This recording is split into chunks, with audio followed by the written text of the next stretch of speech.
এই মাছ আমরা খাবো?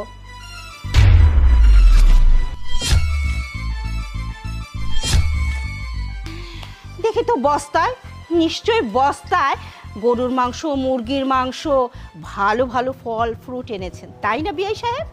আচ্ছা। ওরে বাবারে, খুলে খুলে দেখি বস্তার ভিতরে কি মহামূল্যবান জিনিস আছে। ও মা, তোর শ্বশুর তো বস্তা ভরে শাক সবজি এনেছে, যেটা কিনা আমরা জীবনেও খাই না। মা, আমার বাবা আমার আপু এত কষ্ট করে আপনাদের জন্য বস্তা ভরে সবজি নিয়ে আসছে, মাছ নিয়ে আসছে, আর আপনি সেগুলো ফেলে দিলেন। আরে এগুলো তো আমার বাড়ির কুকুর বিড়ালও খায় না, সেগুলো এসেছে আমার ড্রয়িং রুমে। এই, এদেরকে ঘাড় ধাক্কা দিয়ে আমার বাড়ি থেকে বের করে দাও।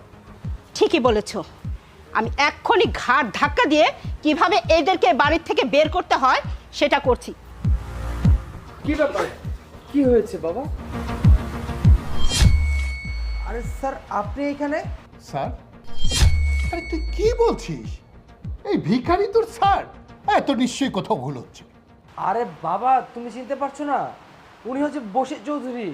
আরে বশির গ্রুপ অফ কোম্পানির মালিক উনি। বাবা, আমার বাবা আর আমার বোনকে দেখে রীতিমতো অবাক হয়েছেন, তাই না? আমি আপনাকে এতবার করে বলেছি যে আপনি যেটা ভাবছেন সেটা ভুল। আমার কথা একটাবারের জন্য শুনলেন না, উল্টো আরো আমার বাবাকে আর বোনকে অপমান করলেন।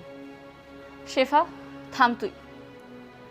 আমার বাবা তো আপনাদের বাসায় কখনোই আসতে চাচ্ছিল না। আমি তাকে অনেক অনুরোধ করে এ বাসায় নিয়ে আসছি।